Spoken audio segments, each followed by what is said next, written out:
Esquina de la cabeza, abre. Grande. Muy bien. Excelente. Muy bien, di A. Sí, excelente. Muy bien.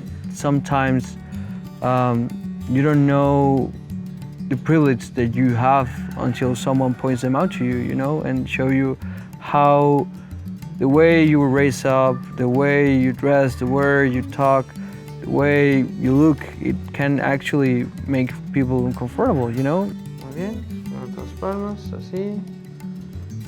Muy bien, excelente. Déjame ver tus piecitos.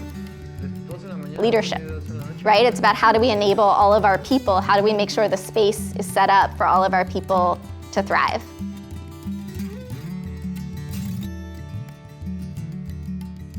Part of the purpose for these 2 weeks for us is to learn a little bit about those contents of structural competence, power and privilege, leadership and advocacy, and start learning about what lights us up. So part of the challenge in this body of leadership is to really think about who is in the room and how do I make sure I bring other people into these conversations besides people who are like me.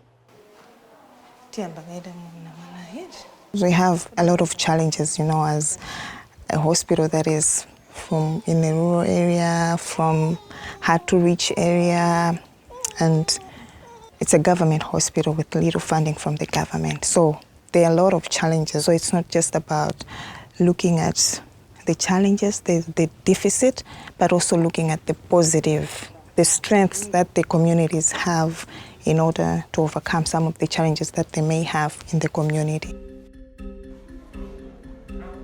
A lot of it is investment in community and really trying to build up the capacity and train future generations of surgeons. Looking back, nearing the end of my 2 years, yeah, I think the biggest thing I walk away with is that I was given every opportunity to immerse myself in a meaningful way, for better or worse, with all the challenges, but with all the highlights. And I think I learned more about what this work really means than I would have from a curriculum sitting in the US.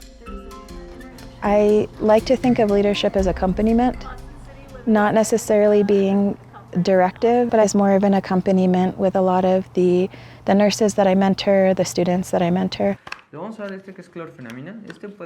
Thanks to training, I know that I have to give space for other people, you know. I have to, left the floor open so somebody that haven't got the opportunity to speak or to do can have it.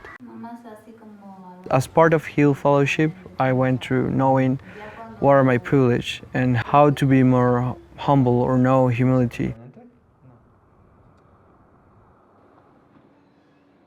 Had I not been a HEAL Fellow, I don't think that I would have approached, my relationships in the same way and had I don't think mentorship would have been as important to me.